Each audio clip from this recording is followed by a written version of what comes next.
नागपुरात सिमेंट रस्त्यांच्या कामासाठी राज्य सरकारनं मनपाला 300 कोटी रुपयांचा निधी दिला आहे।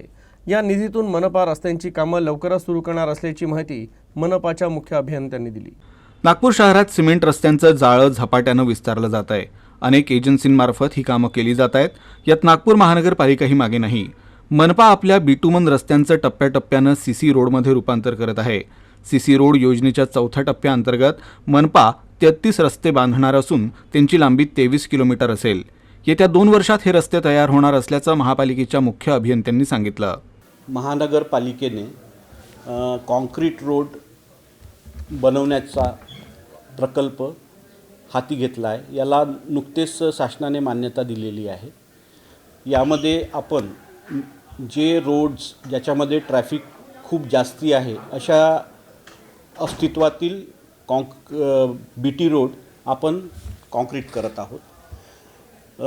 प्रकल्पाची किंमत 300 कोटी आहे। याच्यामध्ये आपण जे रस्त्यामध्ये हेवी ट्रॅफिक आहे असे आपण 33 रस्ते निवडलेले आहेत। त्या रस्त्यांनासुद्धा कुठले रस्ते घ्यावे याला शासनाने मान्यता दिलेली आहे।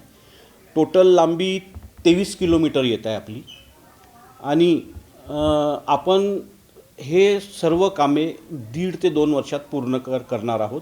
राज्य सरकारनं सीसी रोड बांधण्यासाठी नागपूर महानगरपालिकेला 300 कोटी रुपये दिले आहेत। सीसी रोड प्रकल्पाचा 5वा आणि 6वा टप्पा डोळ्यासमोर ठेवून शहरात असेच रस्ते तयार करण्याचा महापालिकेचा विचार असल्याचं गायकवाड यांनी सांगितलं।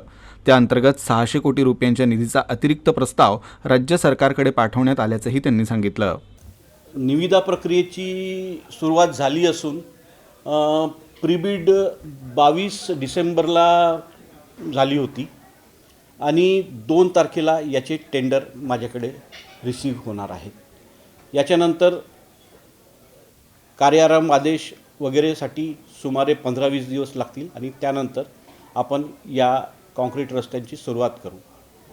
ह्या टप्प्याला आम्ही सीसी रोड फेज 4 असं नाव दिलं आहे, कारण शासनाकडे याच्या प्रकल्पाच्या व्यतिरिक्त आपण आणखी 600 कोटीचे प्रकल्प पाठवले आहेत, जे टप्पा 5 आणि टप्पा 6 म्हणून मंजूर होतील अशी महानगरपालिकेला पूर्ण आशा आहे।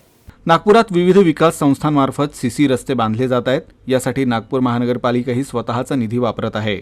बिटुमन रस्त्यांची देखभाल आणि खर्च टाळण्यासाठी सीसी रस्ते चांगला पर्याय मानण्यात येत आहेत।